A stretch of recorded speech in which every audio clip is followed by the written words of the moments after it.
Good afternoon, good evening, good morning, frequent flyers. Thank you for joining us today in the lounge. Today I have Kayla Bartell, and we are going to be talking about shaping a positive workplace culture.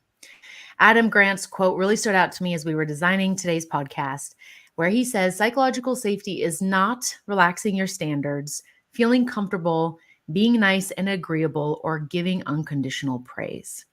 Kayla is a boy mom to a 12-year-old human and a 4-year-old Golden Doodle. We have mutual interests in aviation and in helping people in the workplace and out of the workplace. We're both very giving and love to see people grow and have that spark come back in their eyes. Kayla is the founder of Humanity HR Consulting to scalable people solutions for your growing business and, of course, customized to your needs. One of her favorite places in the world is Carmel, California, where I had the great pleasure of visiting for the first time in 2022 when I was exploring the US, and I couldn't agree more. Kayla, it's a pleasure to have you on the show with me today. Thank you, Sarah. It's great to be here. So, can you tell me, Kayla, why was psychological safety in the workplace and shaping a positive workplace culture so top of mind for you? Of course, I know this is what you do a lot in your day-to-day business, but why is this the thing that lights you up so much? Where did it all begin? Well, I think it's because of having a lot of great leaders who modeled it for me. And it was way before it was coined psychological safety, or I guess before that became popular. That's Right. really kind of taken a hold in the last 10 years or so. But I've been lucky enough to know leaders who have helped me in my career who truly model and help develop those types of workplaces. Everyone says that employees leave bosses, they don't leave workplaces. Yeah. And it's absolutely true. And so just being able to teach leaders that and have them understand how important that is, especially in our world today, where us as humans, we are all anxious. We are all overcoming a pandemic and things that lead to us having these emotions. So the more we can promote a positive workplace culture, people are going to feel safe and they're going to grow and be more fulfilled as individuals. Yes, absolutely. And as you said that we all have anxiety, made me think of like a meme or a cartoon that I saw somewhere saying that humans are, whatever percent of water, a very high percentage in fiber. They're like, we're basically cucumbers with anxiety. That just popped into my mind as you were speaking. Yeah. But yes, having a great leader in your organization is often what allows people to grow. And I mean, it's very akin to parenting, right? If it's safe in the Mhm. home and you put boundaries in place where it's very clear what those boundaries are and the consequences of crossing the boundary, the child can grow and prosper and really stretch themselves without it being so scary that, they don't do anything or they just completely, make a big mess of things. And so maybe this is a newer concept with the terminology, but it certainly has existed in many great organizations over the years. What are some of the hallmarks of great workplace culture? Um, I think being allowed to make mistakes. If I had to sum up what psychological safety is to me in general, it's being allowed to make mistakes and um, learning from them, knowing that we grow by making mistakes, by falling down and getting back up, not by never taking a risk. And Yeah. that's where you do see it in great organizations for sure. Is having that innovation, that creativity to be able to take risks. And if it doesn't work, you try again and keep going. So I think that's one. Another pillar of a great organization is, I think, being able to communicate effectively at all levels. The top down, top up communication where individuals really can uh, not just communicate about work, but also communicate about themselves, right? They're where they get to know individuals, they feel the connection with other people that they work with, and it's professional, but it also allows them to be themselves and at an authentic way. I think is really Mm, important. Um, and then lastly, it's accountability. It's being able to mm, understand your role clearly and grow in it and be able to um, just understand your expectations clearly. People want to do good at work. They want to feel fulfilled. And so Yes. being able to show them what that is so that they can meet that expectation, I think is really important. Absolutely. I mean, nobody wakes up and goes, "Oh, I'm going to be terrible today." Right? Right. Like Right. this is not what we are endeavoring to do. However, very often I think where there is some toxicity or perhaps not a focus on some of these markers, then people become apathetic, and apathy is the true problem because that leads to the disconnection. They're not putting in the effort. They feel like it doesn't matter, and that's where we can start to run into a lot of trouble.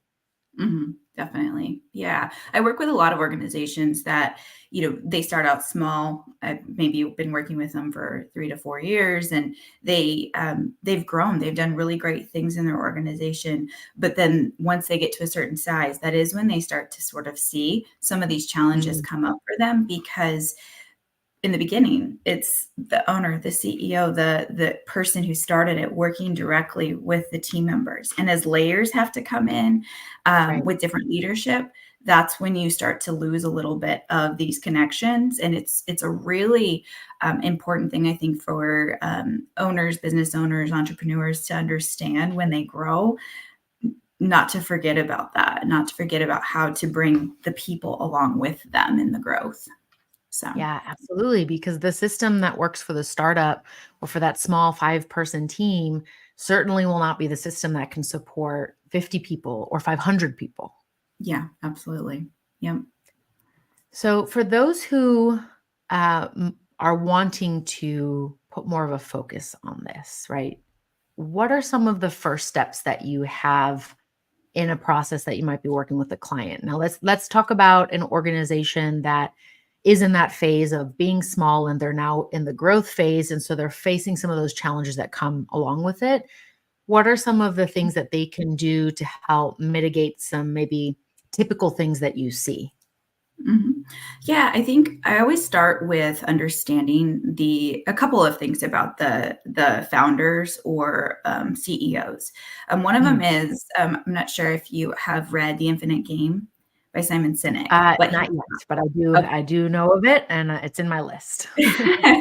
he talks about a just cause and how organizations that are in the infinite game have a just cause. So finite games are basically things like sports, right? They have a beginning, a Mhm. middle, and end. There's a definite winner. Business is not one of those.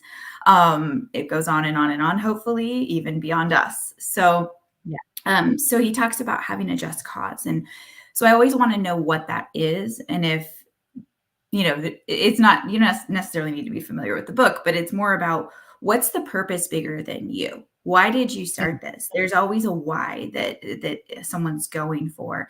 For me, it's about the positive workplaces for individuals. It has an impact not on just me. It has an impact on the employees. It has an impact on the owners. It has an impact on the growth overall.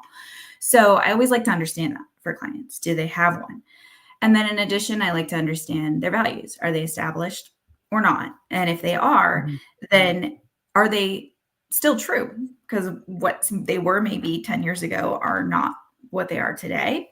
Once I Yeah. know those things, then I'm able to sort of dive into understanding, okay, what are your priorities for growth? And do they understand if they have the right leaders in the spots? And if Mm. they do, then do these leaders need training and coaching on what is psychological safety and how to create it in the workplace as they're communicating with their team members? So yeah, it's a process. It's definitely not a quick Absolutely.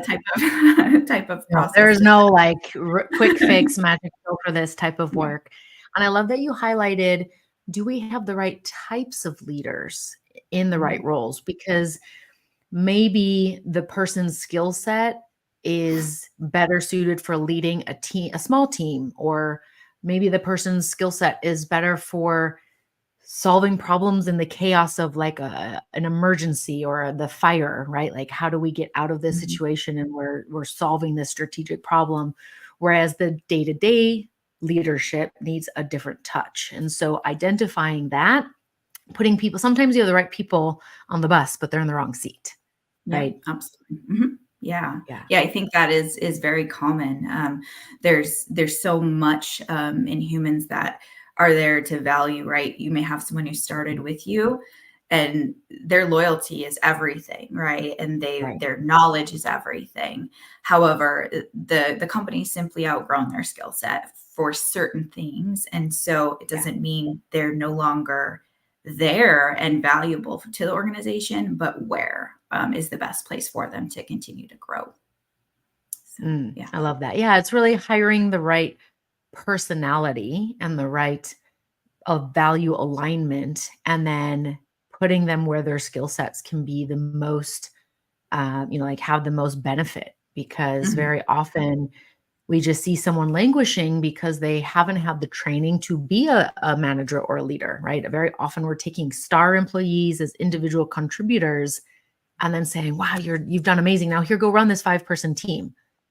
And Right. then they start, to make mistakes, or they're not getting rapport with their team and they don't understand why. And that's where that coaching and mentoring becomes really powerful. Yeah. Yeah. Absolutely. I think going back to your question about what can organizations do, if there was just one thing that you had a budget for, I would say it's having a true mentor or leader for employees that are promoted into leadership roles. That makes such a difference. I got the opportunity to do that in one of my first roles as an HR manager, where I developed a specific leadership mentor program. It was Mm, focused on servant leadership. It doesn't have to be, it can be focused on a lot of things, yeah. but it really helps to enhance those soft skills for individuals who have never led before. I love that. Yes, because very often, and especially during COVID, I'm sure you would have seen this as well. Um, the first thing to be cut from the budget was the leadership or training programs that were in place. Mhm. Yeah. Ironically, those are exactly the skill sets and things that were needed to help manage through this crisis and keep Yeah. people on board and create that psychological safety in the workplace. And yet, it's only now in some organizations getting the true attention it deserves. So, how would you recommend people who are listening to this podcast or who have been maybe banging their head against the wall, asking for these or saying that it's necessary? What is the best way to frame it for a business case perspective that you found to be really powerful?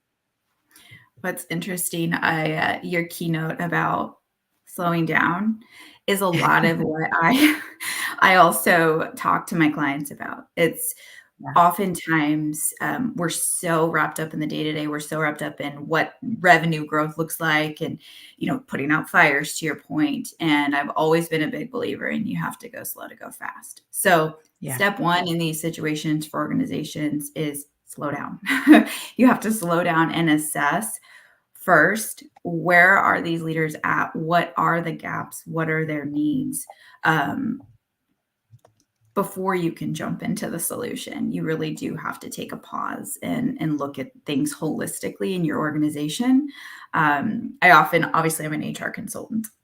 So I get brought in a lot for HR.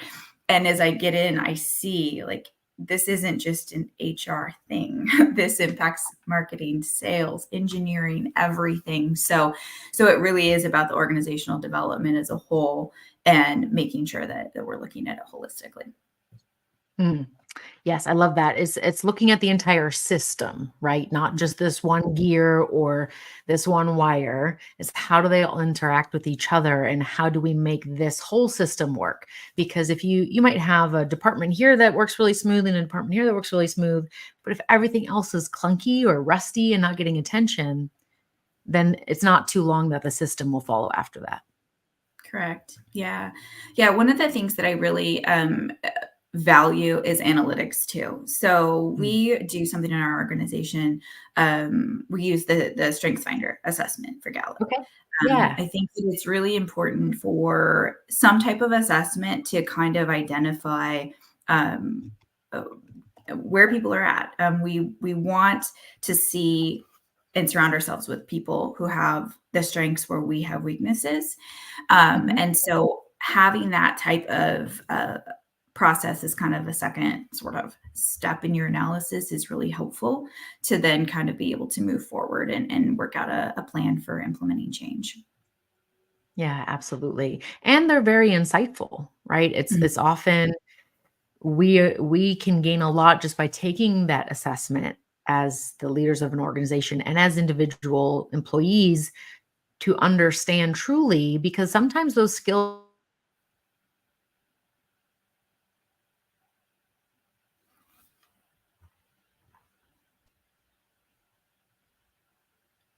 Oh. And yet the IT gremlins are playing today. Maybe they're like, "Hey, it's a public holiday. You guys should be relaxing." We were originally scheduled for tomorrow, but we had to move it till today. Um, and so having even that awareness can also be very empowering for people to then understand, instead of spending all this time and energy and effort trying to work on making this a strength, when I can focus my energy over here and really shine, and then have, this complementary person next to me, that can be a very empowering place from which to make decisions. Yeah, absolutely. So I am one of those leaders who I do not have all the answers. And so for me as a business owner and my team, it's been absolutely critical to bring in specific team members who have the strengths I don't.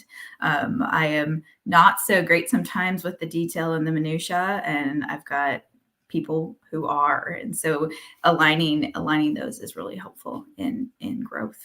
So that's what we help our clients do, is see where those gaps might be and bring in the people that can fill them.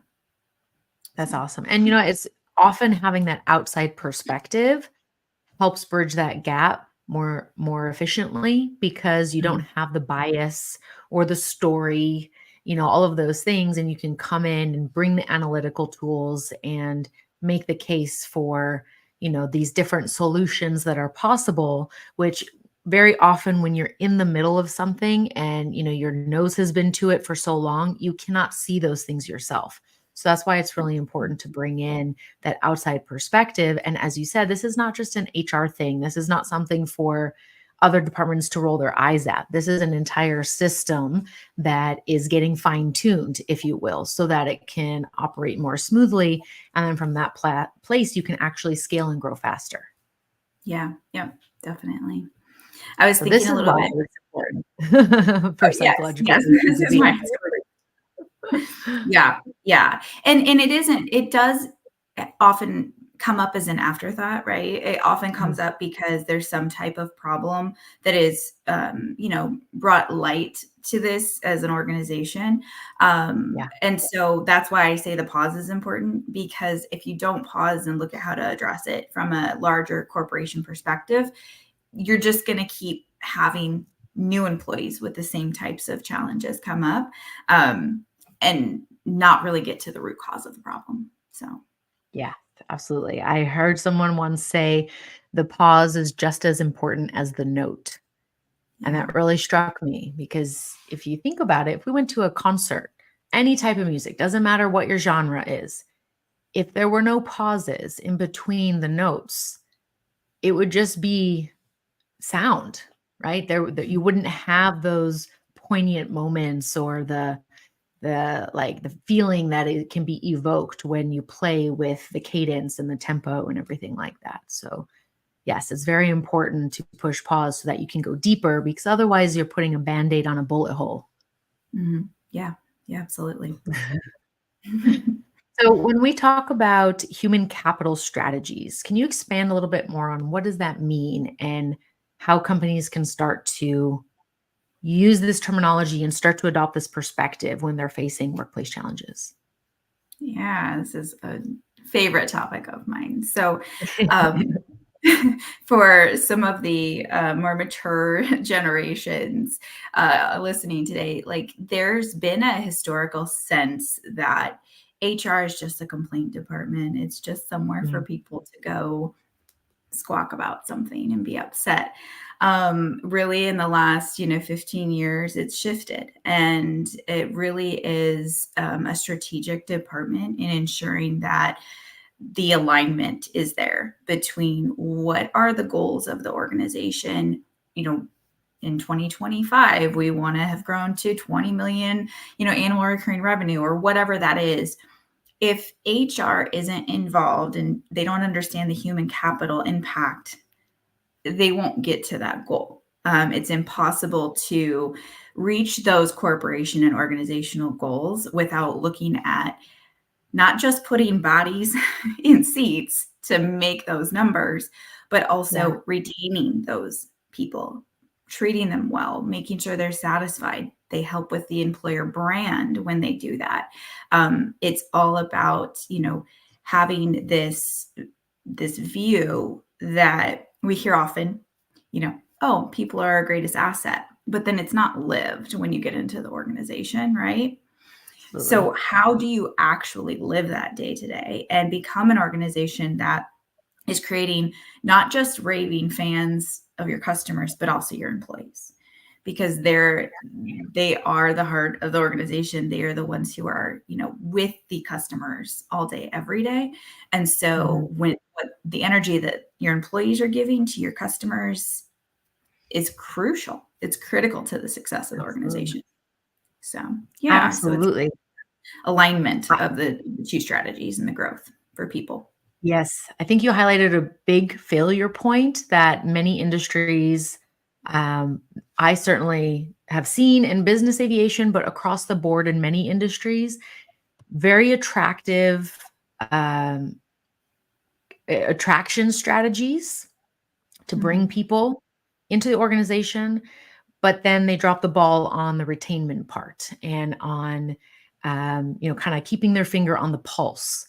And so it's, the game is not living up to the talk because it's not being followed through on, or there's disappointments or mismanaged expectations. And as you said, these employees, they're the front line, or the heartbeat of your company, and you want to make sure that they're in the best mood possible when they're with the customers, when they're out there talking about your brand. You want to have that same love and spread, because only really, really good things or really, really bad things are usually what's talked about, right? The Yeah, kind of average, we never see a Google review that's like, yeah, this place was okay. It right. was, there was something really bad or there was something really amazing. And so we want to make sure that we're thinking about the whole life cycle of people working in our organization and what that looks like and what that feels like. Yeah, absolutely. I worked for a large organization in training and development, and we would talk about the moment of truth in customer service when I would teach customer service, and how you as an employee could have, 100 interactions in a day in a busy, location, and do everything perfect. But that one moment where you don't, meet the need of the client or customer is what's going to get talked about. So how Right. that is just so important to make that known. And that was a great organization in making raving fans. It definitely taught me a lot about how to have employees leaving just very excited to do their job. They would walk out that first day just so excited. So I would also just say that if, as you grow, having a true onboarding experience for new individuals is so important. Onboarding is not just signing signing papers Yes. to get started, your direct deposit. It's really like outlining and identifying the things that you want your new team members to feel and know on that first day in front of customers. So, yeah. Yes, I love that you said the word feel there, because it's, you know, we always think about how we want the customer to feel and what's their experience and what's the arc of that journey. And our employees are our internal customers. Yeah. And so it's very important that we are doing that too. I mean, I've had onboardings where it's like, sit in this room and wait for people who show up 2 hours late. And so like just thumb through this manual and, like, as you said, fill out forms, and you're kind of like, okay, what am I supposed to be doing? Who do I go talk to? And it's not very clear. And then other experiences where you're like wowed because someone has taken time out to come and spend with you. And it's not just someone from HR, it's the team members. You're learning about the whole organization. You're getting a tour right? And the two experiences are very different, and they also elicit different responses. As you said, the loyalty is something that we want of our customers, both internal and external. Yeah, very much so. Yeah. So when we talk about, I saw you made a post the other day where you were talking about the new paradigms of work, right? And it was something that's been shared a lot recently on LinkedIn, where someone was in a job interview, right? And they are offered this very large salary, but then find out that remote work is not possible. And so they turn it down. So there's a new paradigm of expectation in the workplace, and also lifestyle, right? The preference on how we live day to day has really shifted for a lot of people. And people don't want to be spending long hours on a commute or many hours in the office if it's not 100% necessary. What are your views on this? And what are some of the shifts that you've seen from, like, from before, let's just say from maybe 20 years ago till now? Like, what are the trends there? And then also from pre-COVID to post-COVID? Yeah, that's a great one. So helping with remote workforces is a lot of what we do. It's very popular now to have fully remote workforces, but it brings its own set of challenges. So the Sure. paradigm shift I've really seen went from, of course, almost 90% of jobs were in office. Then COVID happened, and everybody went home and realized, oh, I can do this from home. Some of us were even a lot more productive from home than we were in the office. Um, but a lot was lost as it pertains to connection in that Mm, shift. So I think I've seen a lot of organizations, and we've heard about it in the news too, where a lot of larger organizations are like, nope, we're going back to fully in office. yeah. I think that is going to continue to be a challenge. I personally am of the mindset that I want to hire the best of the best, regardless of those types of Yeah. challenges, and I'll find ways to overcome them. Mm, I'm in a different type of business than some people, though, where for some organizations, they have to really kind of dive in and look at their workforce, their workplace, their customer base, and determine if it's what's best for them.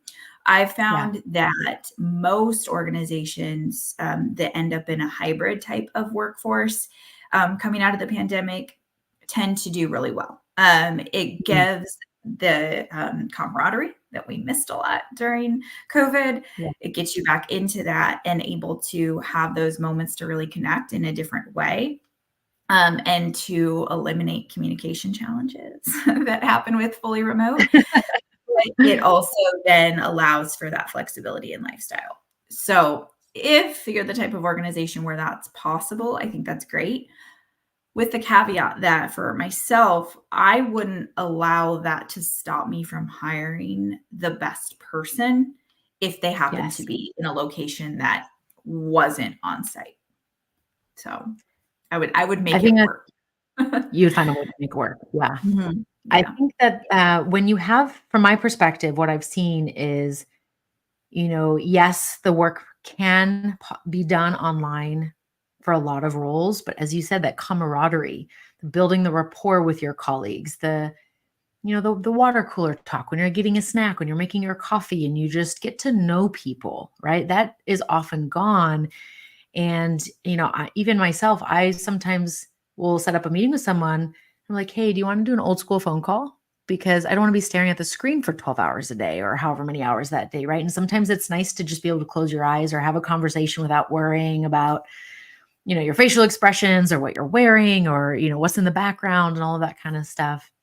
But when you have the hybrid, it's also very important to be clear and communicate to employees the benefits and why certain departments are the way they are, because I have also seen it where that's not communicated, and then there's, envy between departments or misunderstanding, and then rumors, like people will just say what they're thinking, but then people start to think that that's true.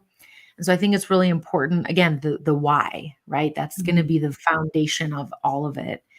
And maybe then those businesses, they can then check, right, are you in the right seat?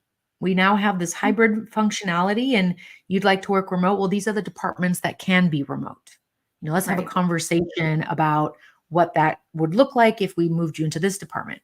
And I think that becomes a much more healthy way to, that way you can keep the right people within your organization and find solutions that work. Very often, see, here's my bridge. We were talking about three body problem before we got on, and we were like, how can we link to the show?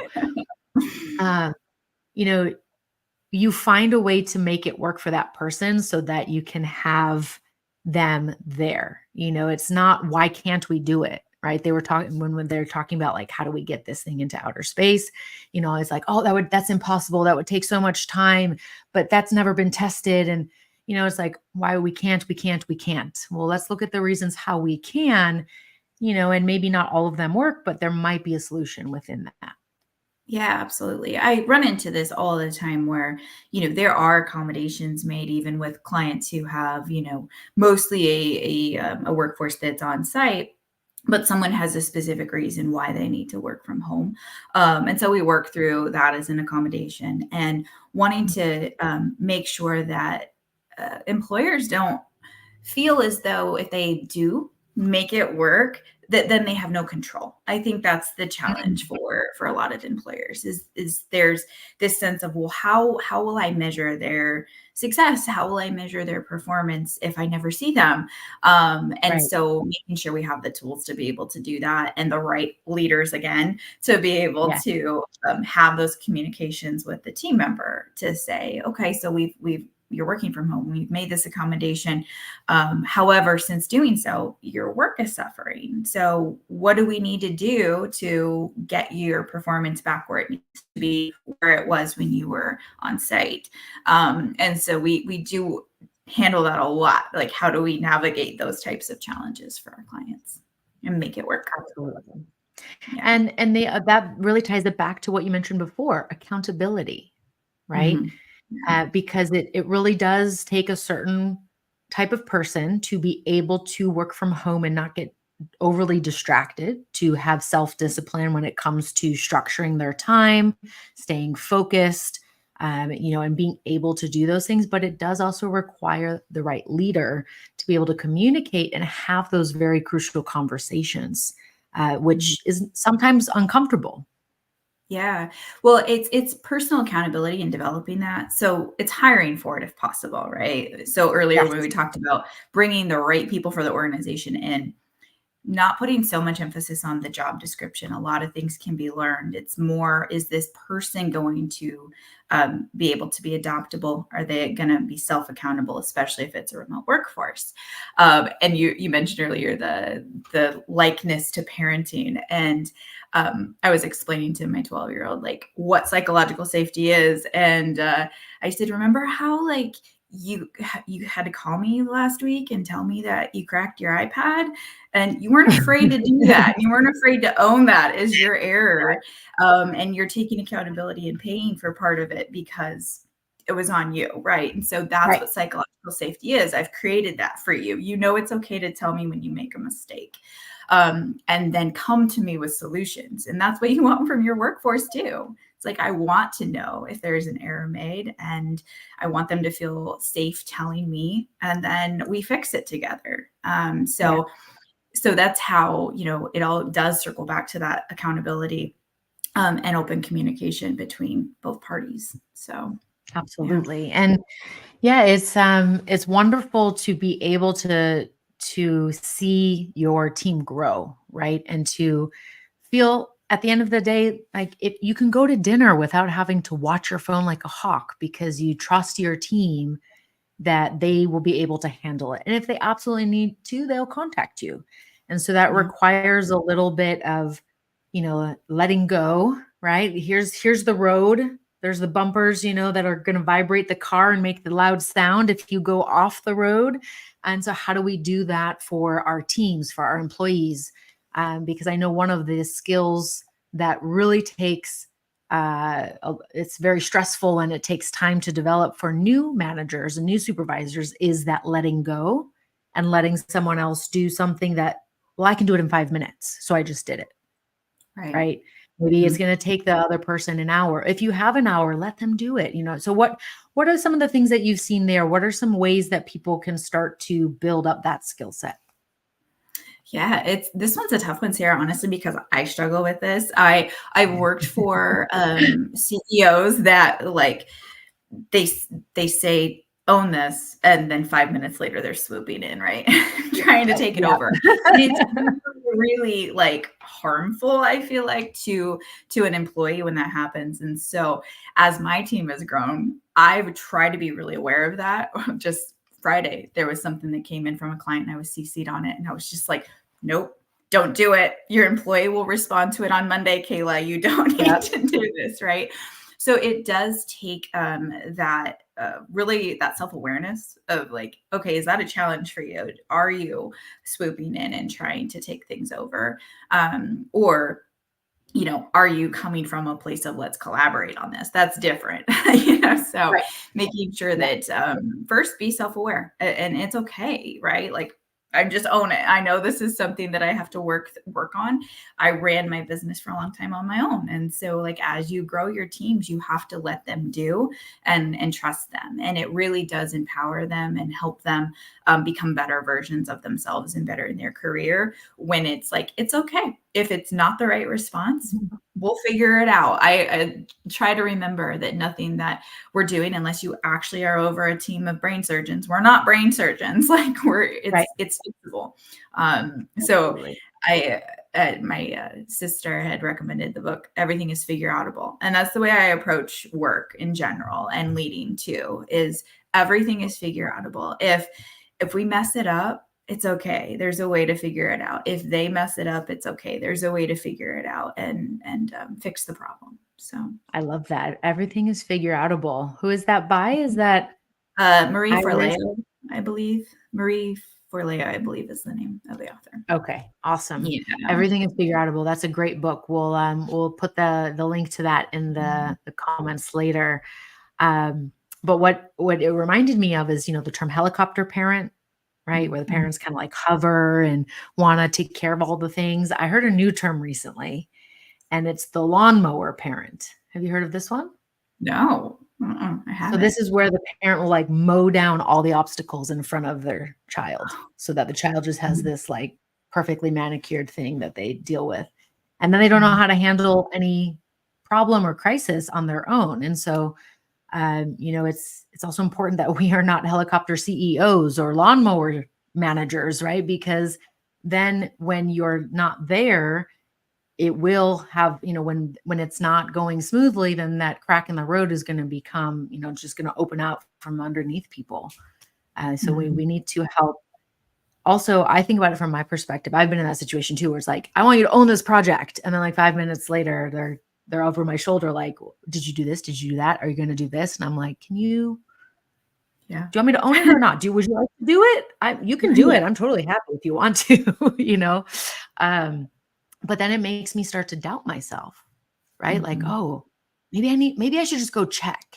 And then you're fine. Then you can probably find that there's situations where the person is creating frustration for themselves because now the people keep asking. Now they're like, why do they keep asking? Why won't they just do it? But at the same time, they don't let them just do it. So for what are some of the strategies that have really helped you? You're self-aware. So that's the first part is like become self-aware about what your patterns and your tendencies are. But as you start to work on that, do you have a strategy that really helps you get through the uncomfortableness of that delegation or that communication piece there? Yeah, I think it's always sort of having instead of jumping in and doing publicly, right? So for the example that I had last week, I could have responded to the client. It would have undermined my employee, right? So I didn't do that. Right. It doesn't mean that there aren't times where if I see something like that, I won't side channel them and say, "Hey, I saw this come up. Let me know if you need any support." And that's it. And then I just let it go. It's like Mm. I trust them that they're going to let me know if they need me to jump in and help. Otherwise, they're going to handle it and they're going to take care of it. So I think that just again, that awareness and communication with the team is so important. And they know that I'm genuine in that. Like if they Yeah, really truly need me, I'll be there to jump in with them. But if not, I know they can handle it. So that's that's probably my main strategy is just making sure, again, they know I'm there. Yeah. That's great. And I think that's important too, because sometimes in the thick of it, you forget that you can ask for help, or, you're just trying to solve it on their own. Cause I know a lot of times employees, they don't want to feel like they're a burden, Right. right? Like, oh, she's busy. I don't want to bother her, or, he's got a lot on his plate. Like, I'll just figure it out, when they could have been a 5-minute conversation. And so, I think what you highlighted too is that private channel, not doing it publicly so everyone on the team sees it, but just letting that person just a touch on the shoulder reminder, like, I'm here. Let me know if you need anything, is better than like, hey, leading questions. How are you going to solve that? Tell me what you're going to do. Right. Then that's the sneaky way of being the helicopter. But Right. sometimes we're having the good intention, but we still end up doing the thing we're trying not to do. Yeah. And I think it takes some time, right, to build that trust. But over time, I notice I get CC'd less and less, right? Like over time, they gain that confidence themselves too, where they're confident in that they don't need to CC me, that they've got it, that they're taking care of it. And I trust that they are, or they would keep adding me to the emails. So Yes. yeah. Okay, adding to emails. Let's talk about that a lot, because there has been this trend. Well, I know some companies, especially with younger employees, they use Slack. They don't use as much email. But there's this trend to CC everybody, Right. or Right. people want to be CC'd on everything. That leads to a lot of information overload. And then I Mhm. feel it also leads to a lack of accountability, because everyone's thinking someone else will take care of it, even if it's maybe addressed to them. Yeah. What are your thoughts on that? Yeah, so I recently sat in on a CEO presentation to a group of new hires for one of my clients, and I loved how we tackled this topic. So essentially, setting again in onboarding orientation, communication expectations, right? Mm, So indicating that email is for a request of this, and it does not need to CC everyone under the sun. It's this is what I'm requesting. Can you handle this for me? Right. Um, Using CC appropriately. Some people just don't understand what it's for. And so making mm, sure people understand, if you're in the two line, you own that. right. If you're in a CC, it's just an FYI. You don't need to do anything. I know it seems kind of like maybe elementary for some people that are listening to this, but it truly is something that I feel like needs to be trained in the beginning of Absolutely. employment. Well, you don't So, know what you don't know. And also, each no, company may do it differently, right? So it's absolutely. very important to set those boundaries and expectations at the outset. Yeah, yeah, and we've seen, Slack channels gone wrong for sure, so also Sure. just helping to understand, like, this is for this specific topic, it's not to become, a complaint line in the Slack Right. world where everybody joins in and, has Right. this, upset experience, but it's for these specific types of things. And same with, if it's an emergency, pick up the phone. What you said, I feel like it's a lost art where people Yes. just like, Oh my I gosh, need to it's talk such a to you. Can I talk to you on the phone? yeah. So just really kind of setting that expectation again up front is this is how we communicate at this organization. And yes, it may be different from organization to organization. We use Asana when we have task requests. So instead of emailing a task request, I put it in Asana with attachments and deadlines and things like that. So Right. so it's different for different organizations, but necessary. Absolutely. Absolutely. And it's the funny thing you said, I laugh because sometimes too, I just want to talk to somebody. I don't want to text, I don't want to email. Just like, it'll be so much faster if we have a 2-minute phone conversation, right? And at the same time, my phone is always on silent mode. And so I won't like get the call through. So for anyone who's listening, if you try to call me and it's on silent mode, just call again. If I'm really busy, I won't answer. And if I'm free, I will answer, but I probably won't see it unless you call twice because I have Yeah. that's it. You'd asked me the Um, question to prep about my board of directors, and one of yeah. the individuals on my personal board of directors, we much prefer to talk on the phone, but we just text first. I'll be like, "Hey, you got 5 minutes? Hey, you got 5?" And he does the same with me. Yeah. And then because yes, our phones are also always on silent, so we Yes. know to expect. Yeah, Yeah. And that can be the other thing too, is, it's like, you don't just go knock on somebody's door unannounced and expect that you can take 30 minutes of their time. Right. right, So it's this right. same type of etiquette for the phone. I was very surprised, but then again, it's like the assumption, because when I was growing up, the rule was you don't call anyone before 9 a.m. or after 9 p.m. Like that's a no-no. Unless Mm, it's, your best friend and you have once we got cell phones and I wasn't going to wake up the whole house, like then we could talk or whatever. Um, and we definitely didn't text because back then it was T9. You had to like hit the button 3 times to get the letter C and all of these kind of things. Uh, but it's about thinking again, and the golden rule of treat others as you want to be treated. I actually challenge that, because the way I want to be treated is very different than the way you want to be treated, Kayla. Right. yeah, And so yeah, I need to actually be aware enough to recognize how I can communicate with you. Okay, what are your preferences? You prefer a phone call or an email? Okay, that's how I'm going to communicate with you so that I can actually connect with you in the best way possible. But if mhm, my preference is a phone call and that's the thing you like the least, you hate it. If I insist on doing a phone call every single time, we're not going to have very good rapport. We're not going to be able to right, communicate well. So it's really important to, after self awareness, start to bridge the gap to, well, how do others perceive the world and how do mhm. they interact with it so that I can know my approach, to go and communicate with them. Yeah, yeah, this topic comes up a lot actually about adapting. Adaptable is one of our core values, and Yeah, it's for this exact reason because we have to adapt to our clients, to their employees, to our own employees. Like we're constantly, well, pivoting, Sarah, to work yeah, for how other people work the best. So there's this huge shift in generational workforce, right? And so absolutely. as leaders, we cannot expect that if we want to write an SOP about a new process, that we just write it. So what do we do now instead is we write it and we also do a Loom video, walking people step by step through how to do something so that they have options. They may learn best by a checklist. They may learn best by watching a video walkthrough. So giving both of those options, and there's maybe even more I'm not thinking of.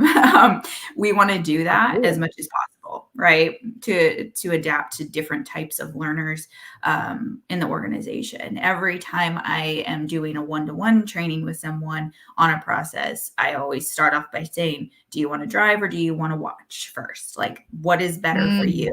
Do you yeah, Are you just jump in and learn and I can walk you through it? Or do you want me to share my screen and then you can do it next? And then I've yeah, got other people who literally want me to slow down so they can take note by note by note. That's fine. yeah. Like it's whatever is best for them to retain the information. It's not about me. It's about them and how they're going to retain it and learn. So, Yeah, absolutely. And it's also important, we're talking, this is from like the leadership perspective or training perspective, but from colleague to colleague, right? We mhm, have to work well with other departments and we often have to, elicit their help sometimes. And maybe it's not so convenient for them to do that thing that you're asking for at that moment, because there's competing priorities between departments. So building that rapport and knowing how to communicate well with your colleagues is going to really serve in the long run, because you're going to be able to build those bridges and, have really strong relationship. And I know for a fact that I definitely like put my foot in my mouth when I was in my 20s, thinking that like I was doing the right thing and that we had this great interaction. But the person on the other end was like, that was terrible. I don't want to do that thing. And, because I'm an extrovert. So I come bounding in with all my energy and I'm like talking and asking questions. And this person's like, I will do anything to get you out of my office right now. That's like what they're thinking in their head. So, I walked away with what I thought was a yes, but it's not a real yes, or it's a resentful yes, or it's a, oh, thank God. And then they forget about it, So really understanding, is important. And I worked with a company where after they did, they chose to do Myers-Briggs. After they did that, they had little signs on the workstations so that as you approach someone, you could go, oh, this person's an introvert. Okay, now I know how to communicate with them better, And so they had all gone through this training. They all understood it. I know a friend of mine and her company, they had the disc method, and then each letter was a different bird. And so when they communicate with each other, they can make a comment like, oh, well, I'm a swallow, so this is how I'm approaching it, or stop being such a, mockingjay or whatever it is, it's stressful for me. And it gives this shared language and it can be fun, right? It breaks down those barriers and it gives this context for people to understand. Yeah, absolutely. I love those ideas. They're both great. I mean, there's so many tools and resources out there, I think sometimes where companies get stuck because they don't know what to use. They don't know what's best for Right. their organization, right? Which is totally fair. And so that is a lot of the kind of planning that we do is when we know our clients well, then we can help kind of tailor that to say, like, this would work best for your type of organization because of, maybe they are an more introverted CEO. And so having something that is more subtle, like a bird, is great, right? It helps it to Yeah. become not so hard to have those tough conversations with someone when you have those tools. I Yeah, like it. absolutely.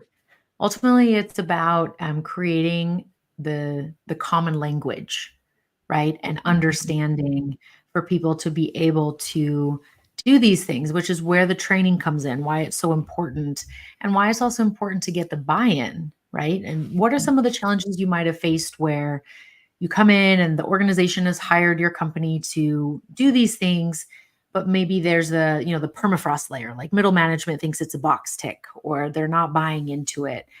What are some of those challenges that you've seen, and how would you encourage others to begin to overcome them? I think if I could give any advice about that, it would be to look at training as a line item in your budget literally from day one.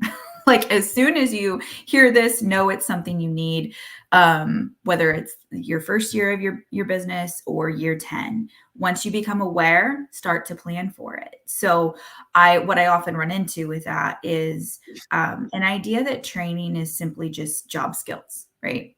Hmm. We don't need to spend time and money on these other things. They're not important Yeah. until they're important. And they've created such a challenge within the organization that unwinding and fixing it is way more expensive than if they had just budgeted for it from day one and made it a priority. So I'd say that is definitely important. There is a lot that goes into mindset. So Okay. I used to go into businesses a lot when I take on a new client, and I would think of HR as like two phases. There's like phase one where we're getting you compliant. You don't know what you don't know. And so we're helping you ensure that you're not going to get in trouble legally, right? And then Yeah. there's phase two, which is how do you become an employer of choice? Like let's look at, benefits and growing engagement and on a lot of the stuff we're talking about now. I've realized that there's actually like a phase before one and two, really in Okay. the last probably 6 months. And it's the Okay. mindset of the owners. It's Okay. like I have Yeah. to first start there and work Yeah. with them to say, like, organizational change starts with you and it starts with your other leaders. And so as it pertains to getting the mindset that these other soft skills are important, you got to start there one-to-one almost, and work with them so Absolutely. that they believe it because they're going to infuse it in all the other leaders if they believe it's necessary. Absolutely. And I also feel that this is also, the owners, whether they're involved in the day-to-day operations or not, like this work will benefit them too, Mhm. right? Because it's not really a soft skill. They're very crucial skills. I mean, the reason humans have evolved the way that we have is because of our ability to create relationships and to communicate with each other and use tools. And so Yes. it's actually a crucial part of success and us getting to the next level. And so Mhm. it's not like you cannot separate the human out from the job function that has to take place. And so that's why I also loved when we first connected the name of your company, Humanity HR Consulting. Yes. Yeah. It is what it's all about. We really like see HR as people, right? It's like, how does this fit into your overall organization? I have that in a lot of my marketing material where we're partners. We're your people partner. We're not just checking a compliance box. We are really looking at your organization, getting to know you, getting to know your people, and understanding how to make it the best organization for your employees, but also for whoever you're serving, right? If Absolutely. you a lot of our clients make such a huge impact in our world that it's like we want to be a part of that. We want to help them do that in a big way. So yeah. Absolutely. I love that. Yeah. Yeah. So when we look at businesses, I feel like they could really turn this into a superpower, right? I know we're going to go here in a little bit with you, but this is something that is kind of, it's there or it's not, and some companies are really investing in it.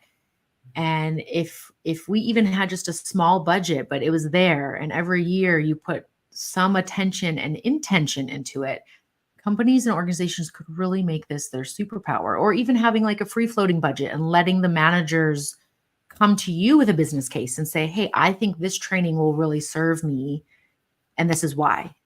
Right. And, Mhm. and I think that will also lead to more perspectives rather than always it being from the organization's view of like, we must do this training, having some flexibility and letting your employees choose the type of training as well. What are your thoughts on that? I love that idea. It's so much empowerment for the leaders, the managers, supervisors to be able to really assess their own department and say, here's what I'd like to spend that floating budget on. That's an amazing Yeah. concept, Sarah. I love it. I Yay. think it has so much more buy-in from the employees and the supervisors really doing the work. They're the ones who see every day what's needed. Right. It's where touch is lost is when organizations make all the decisions from the top and there's not that bottom up communication, or they Right. have the communication but they don't act on it. I see that a lot too, which is Yeah. very And that can detrimental. often be more detrimental, right? Yeah. Because you're saying one thing, but then you're not doing it. So then it Right. feels like it's falling on deaf ears, right? And so people Right. stop sharing. And then now we're back to the apathy, right? They tune out, Yeah. they don't care. And as you said, we could have had a small budget for this training put in place. And now we have to spend even more because we have to fix a lot of things and almost start over and rebuild that trust with people. Yeah, absolutely. And I think from the other side, I always like to play a little devil's advocate. Yeah, There's a always. resilience required, I feel like, in a lot of these initiatives from Yes. leaders, right? So I like to think of it a no as a not right now, but I think if executives and owners would approach it that way, it would help a lot to say, if I'm a manager and I'm saying, hey, I'd really love to enroll my whole team in this course, and they say no, it's very defeating. But if they say that's a Yeah. great idea, we'll put it in the budget next year, it's not in the budget for this year, that is a different message Yes. to those leaders. So yeah. Absolutely. And you know what? From personal experience, when I was little, I would ask my mom, like, can we buy this? And in the beginning, she said no. And then I'd put it down and be all dejected, like, oh. So what she started saying was maybe next time.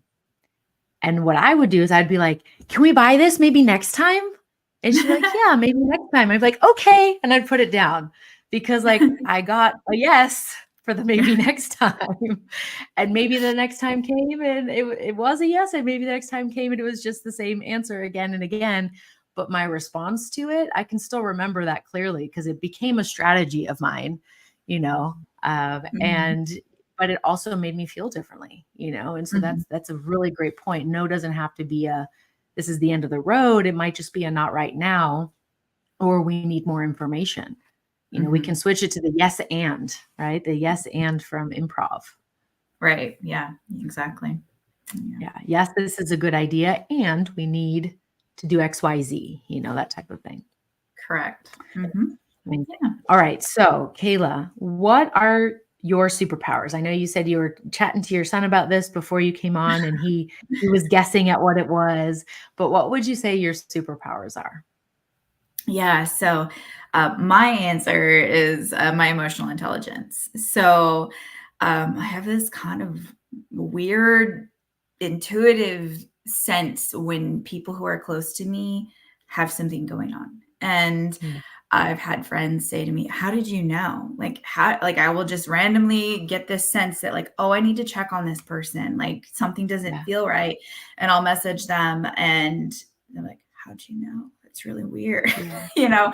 And they're super grateful for it because they didn't even realize that maybe they needed that outlet and that opportunity to share whatever was going on with someone. So it goes in line with what he guessed. And so he said my superpower is my ability to make people feel better when they're down or sad, or just be there to kind of help calm them if they're emotional or anxious about something, and just kind of be in their presence. So that was his That's answer. an awesome superpower. Yeah. And so you obviously set up your business because of that. And it's a really special thing. And I think everyone can really make that a superpower. We are much more intuitive than some of us may like to believe we are, because we don't Mhm. understand what that means, but we are sensory beings, right? And so if we can really tune in and slow down to tune in, we can start to notice things that we missed before when we were just listening to words or doing other things. So that's awesome. Mhm. That's a great superpower. Yeah, I think so. So the board of directors, this question is really designed on the lens at which you adopt when you make decisions. So maybe you're actually checking in with these people, or maybe it's more of a like, what would Jesus do type of Mhm. perspective, right? So these people don't have to be in your inner circle necessarily. You don't even have to know them. They could be a fictional character. But who are the people or avatars that would be on your personal board of directors? Yeah. So again, with that whole philosophy and belief that you have to surround yourself with people who are smarter than you, like I Yeah. definitely have a board of directors that I truly do reach out for consult. One of them is a dear friend who I'd worked with. He's a business strategist. It's what he does with businesses, and Okay. he often is great at ensuring my empathy isn't taking over my decisions because I tend to Okay. be that type of person who does things more with others in mind than myself or my business. And so he's a Yeah. great pulse check on those things. And then my sister's actually the co-founder of the business. She started it I with love me that. and then realized the entrepreneur life wasn't for her. But she is a brilliant HR consultant. So she leads our team of consultants here, and we could not be more opposite. She's a Virgo, I'm a Leo. We are 100% night and day different, yin to yang. And so she often, is that sounding board of reality. I tend to be a optimist to a fault Yeah. sometimes. And so she's great for kind of saying, wait a minute, like, is that the best thing to do? And then my boyfriend, like, he is just this sense of calm. So when I need to make a big decision, he kind of takes the anxiety out of it. He just helps to kind of put it in this different perspective that Yeah. helps me to really just breathe through it.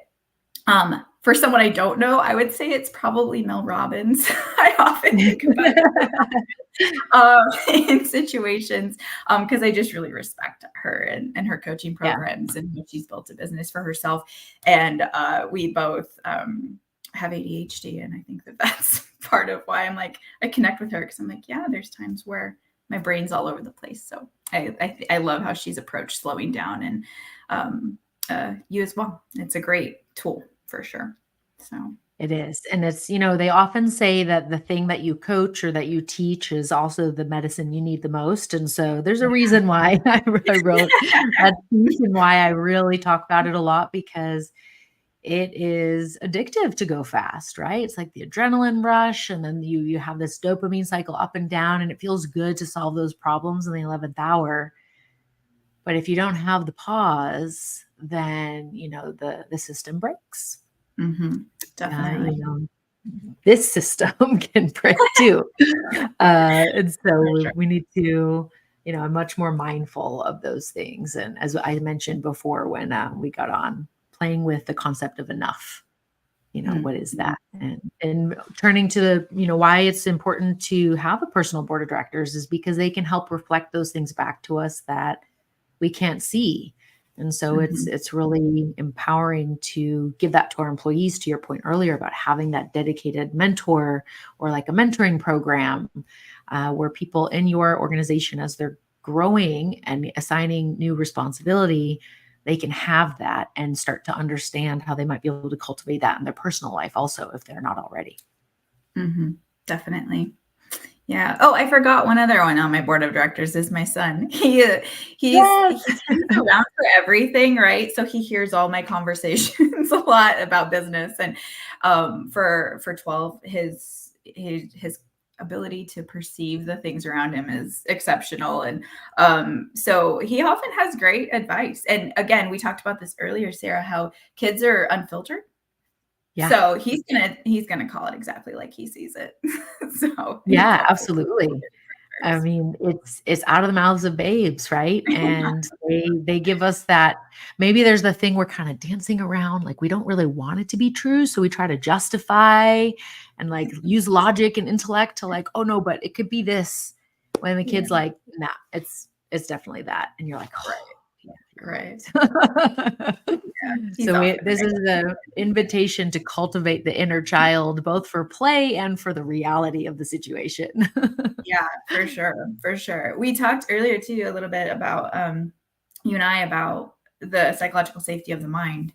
And Yes. I just wanted to touch on that a little bit before we wrap up about your thoughts on that. So I'll let you kick that part off. Yeah, I would like to speak. And so this is really tying in nicely to the concept of that inner child or the inner mind that we have, right? Because we all have a narrative inside our heads. We all have something that's like saying all sorts of thoughts all day long. We 60 to 80,000 thoughts a day. It's outrageous how much our brains can truly process. And so we talk a lot about psychological safety at work. And, there's a untalked about, we need it in the home. We need safety in the home. It's the same thing. It's, am I safe to communicate what I desire, what I need, what I want, when I'm not okay, what my boundaries are. So we need this no matter what we're doing in life. It's not just a workplace thing, but I'm not so sure that this term has really been turned like to up here. How do we create the psychological safety for ourselves? Because ultimately we cannot do that for other people, for our team or our children or our spouse, if we're not doing it for ourselves. So how do you help people in your process understand that perspective? Yeah, it ties really back to the idea that with work, it's phase one is the mindset really, and it's Yeah, understanding where are you at on that journey? We all as humans are on different places of that journey. Some people, the term mindset, they might be like, what is she talking about? Right? Like they literally right. haven't thought about how their thoughts really impact every day. And others, we've been doing work for a long time around mindset. So it's first kind of understanding, where are you at? Do you understand what that is? Mindset's not just meditating every day, right? There's a lot of ways to help develop your mindset, but it is about where it kind of started for me was understanding that we have a lot of the answers ourselves in our mind, in our bodies. And so being still for 5 minutes a day will help you to understand your mindset and not run from it. I think that's what we tend to want to do is, oh, I'm actually like, I'm acknowledging that I have a tendency to do XYZ. Oh, that scares me. I'm not going to sit with Mm, it. I'm just going to run from it. I'm going to shut it down and go get busy. So yeah. it's kind of where it starts is just pausing and letting yourself be still for a little bit. Mm, It's really yeah. uncomfortable for people. So I it's put a an timer on interesting. my watch. I said, and actually I did 3 minutes to start, and I would just put a timer on there and okay, I'm going to sit here and I'm going to whatever comes up in my mind, just be curious about it. Whatever I notice in my body, am I holding my breath? Do I get tingles, or like, do I tense up? Just paying attention. And Mhm. then, as you said, over time, you can pick up patterns and all of this. And when I first started, oh my God, it was so hard. It was Yeah. like, I'd rather go work on something, or go study something, or go eat, or go exercise, or, whatever the thing was. Whereas now, if I have the emotions, I just let them come through, because emotions just, sometimes they just need to pass like wind, Mhm. clouds coming through, and then they're going to go back. Now they're over there. And that happened to me earlier today, actually. I messaged my partner. I was out, and I started feeling like quite intense, and I wanted to cry, but I didn't have a reason or a thing in my mind of why. And I was, maybe it's the music I'm listening to, like the body is remembering something. I was like, it doesn't matter, actually. I'm just going to acknowledge that it's there. And I shared it with him. And then, just in the sharing, 2 minutes later, it was gone. And I was like, oh, Mhm. okay. Well, I don't know Mhm. what that was about, but it's gone, and I feel calm now. So cool. I'm okay, Yeah. rather than diving in and, like, I used to hook in and be like, what does it mean? And I have to know all the answers, Yeah. the double Yeah. rainbow. What does it mean? Yeah. But that's not always necessary, right? So just the being still and being in the experience, that is the point, not to Mhm. try to always come up with an answer or solve the problem. It's just to be there. Yeah, and I think that when you start small with something like that, it quickly evolves into, okay, now I notice I'm judging myself for this. Mm, Okay, why can I let that go? There's not any actual reason to judge myself for that. Like letting right. go of that, those things that come up that we don't even sometimes notice we do unless we're Right. still. So that's why the It's slowing down and the stillness is important. it just made me remember. I had a coach tell me that, when we're busy, when we're doing a lot of stuff, it's like taking a stick into the bottom of a lake and just like stirring it up, and all that, like, dirt and sand and the muckiness is there, and you can't see very far through the water. And that can be Mhm. frightening, obviously, right? Like, I don't know what's coming towards me. I can't see anything. But when you're just still, everything can settle. And then all of a sudden you can see a little bit further, and you can create that safety for yourself. Mhm. And so start small, set a timer for 1 minute, 30 Yeah. seconds, and Yeah. then build it up from there. And then, that we would love to hear how you guys find being still. So this is Yeah. I have one of these things. I'm gonna use it when we finish. It says breathe on it. It's a Kiki K Oh, thing. It's 3 minutes. So you turn it down, and then you can watch it, and it's quite a nice way to spend the time, right? mhm. Because I'm paying attention to that rather than the time. And it's a little more soothing than watching like a Mhm. countdown of a clock. So Yeah. um, it's a fun way.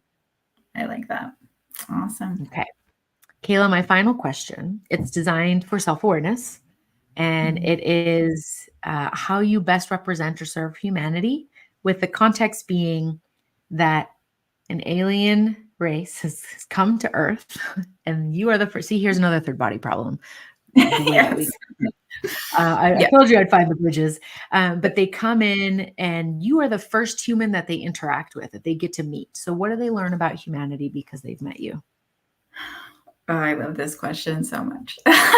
So I I think what they would learn, is that humans are genuine. I Mm, represent humanity as a genuine person um, who loves.